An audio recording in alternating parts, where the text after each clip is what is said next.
بسم اللہ الرحمن الرحیم۔ پیارے بچوں السلام علیکم۔ آئیے سنتے ہیں آج کی کہانی امام حسین علیہ السلام، ہمارے تیسرے امام۔ امام حسین علیہ السلام شیعوں کے تیسرے امام ہیں۔ ان کے والد امام علی علیہ السلام اور والدہ جناب فاطمہ الزہرا سلام اللہ علیہا تھیں۔ امام حسین علیہ السلام اپنے بھائی امام حسن علیہ السلام کے 1 سال بعد پیدا ہوئے۔ جب رسول خدا کو اپنے نواسے کی ولادت کی خبر ملی تو آپ جناب فاطمہ کے گھر تشریف لے گئے۔ امام حسین علیہ السلام کو ایک سفید کپڑے میں لپیٹ کر رسول خدا کو دیا گیا۔ رسول خدا نے دہانے کان میں اذان اور بائیں کان میں اقامت کہیں اور ان کا نام حسین رکھا۔ امام حسین علیہ السلام کو سید الشہداء اور ابو عبداللہ بھی کہا جاتا ہے۔ رسول خدا صلی اللہ علیہ وآلہ وسلم امام حسین علیہ السلام سے بہت زیادہ محبت کرتے تھے۔ امام حسین علیہ السلام کو ہمیشہ اپنی گود میں لیے رہتے تھے، ان کو چومتے اور ان کے ساتھ کھیلتے رہتے تھے، یہاں تک کہ جب آپ نماز پڑھتے تھے تب بھی امام حسین علیہ السلام کو اپنے پاس رکھتے تھے۔ ایک بار رسول خدا نماز پڑھ رہے تھے کہ امام حسین علیہ السلام ان کے پاس گئے اور ان کی پیٹھ پر جا کر بیٹھ گئے۔ رسول خدا نے بھی سجدے سے اٹھتے وقت بہت آرام سے امام حسین علیہ السلام کو اتار کر زمین پر رکھا اور پھر دوسرے سجدے میں گئے۔ رسول خدا صلی اللہ علیہ وآلہ وسلم جانتے تھے کہ ان کا پیارا نواسا حسین شہید کر دیا جائے گا، یہاں تک کہ یہ بھی جانتے تھے کہ کہاں ان کو شہید کیا جائے گا۔ اس لیے کبھی کبھی رسول خدا امام حسین علیہ السلام پر آنے والی مصیبتوں کو یاد کر کے رویا کرتے تھے۔ ایک بار امام علی علیہ السلام نے رسول خدا کو روتا ہوا دیکھ لیا اور ان سے پوچھا، اے اللہ کے رسول، میرے ماں باپ آپ پر قربان ہو جائیں، آپ کیوں رو رہے ہیں؟ آیا کسی نے آپ کو دکھ پہنچایا ہے؟ رسول خدا صلی اللہ علیہ وآلہ وسلم نے فرمایا، ابھی ابھی جبرائیل امین میرے پاس آئے تھے، انہوں نے کہا کہ حسین کو نہر فرات کے پاس پیاسا شہید کر دیا جائے گا۔ امام حسین علیہ السلام کی کچھ زندگی ان کے بابا امام علی علیہ السلام اور ان کے بھائی امام حسن علیہ السلام کی حکومت کے زمانے میں گزرے۔ امام حسین علیہ السلام ان کے لیے ایک بہت ہی بہادر اور جان باز سپاہی تھے۔ امام علی علیہ السلام کے زمانے میں ہونے والی سبھی جنگوں میں امام حسین علیہ السلام بھی شامل تھے اور دشمن سے مقابلہ کیا کرتے تھے۔ امام حسین علیہ السلام اپنے بھائی کی حکومت میں ہمیشہ ان کے ساتھ رہے اور ایک منٹ کے لیے بھی امام حسن علیہ السلام کا ساتھ نہ چھوڑا۔ امام حسن علیہ السلام کی شہادت کے بعد آپ امام بنے، لیکن حکومت ابھی بھی معاویہ کے پاس تھی۔ معاویہ کے مر جانے کے بعد اس کا بیٹا یزید نے حکومت سنبھال لی۔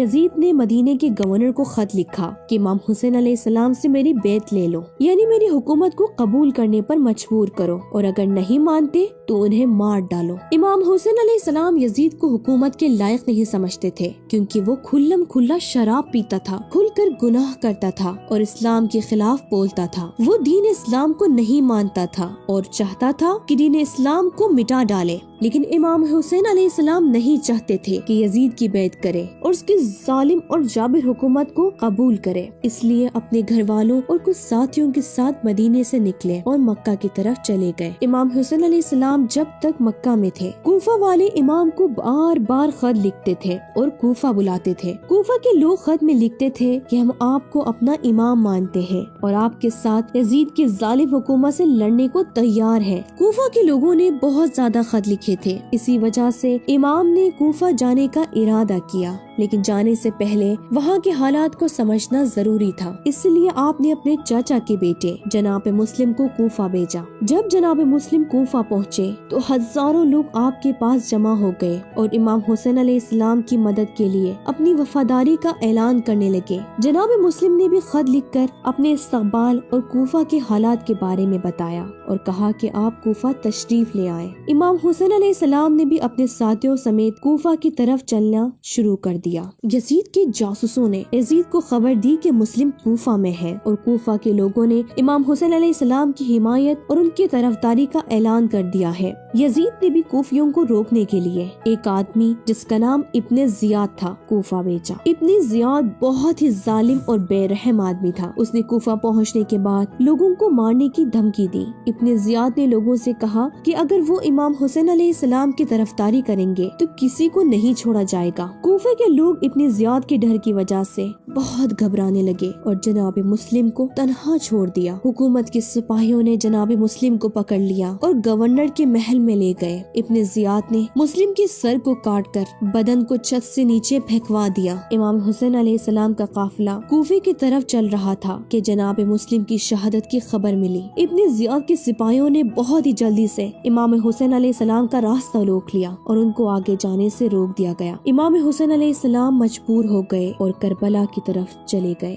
دشمنوں نے پھر امام حسین علیہ السلام کو یزید کی حکومت ماننے پر مجبور کیا، لیکن امام حسین علیہ السلام نے قبول نہیں کیا۔ امام حسین علیہ السلام اور ان کے ساتھیوں کو کربلا میں شہید کر دیا گیا۔ امام حسین علیہ السلام کی شہادت کی وجہ سے لوگوں نے یزید کو ٹھیک سے جانا، اس کی اسلام، قرآن اور رسول سے دشمنی کو بھی جان گئے۔ امام حسین علیہ السلام کی قربانی نے مسلمانوں کو غفلت سے جگا دیا اور یزید کے برے منصوبوں پر پانی پھیر دیا۔ واقعہ کربلا کے بعد بہت سارے لوگ اٹھ کھڑے ہوئے اور اس باطل حکومت کے خلاف جنگ کی۔ صدیوں سے امام حسین علیہ السلام کی یاد دلوں میں باقی ہے اور آج بھی پوری دنیا کے لوگ ظلم سے لڑنے اور شجاع اور بہادری کا سبق امام حسین علیہ السلام سے سیکھتے ہیں اور ان کو اپنا رہبر اور امام مانتے ہیں۔ ہر سال کروڑوں لوگ امام حسین علیہ السلام کے روزے کی زیارت کے لیے کربلا جاتے ہیں۔ 10ویں محرم کو ہر سال پوری دنیا میں عزاداری منائی جاتی ہے اور امام حسین علیہ السلام کی بہادری، اسلام کو بچانے کی داستان دہرائی جاتی ہے اور چہلم کے موقع پر پوری دنیا سے لوگ کربلا پہنچ کر امام حسین علیہ السلام کو سلام کرتے ہیں اور ان کا احترام کرتے ہیں۔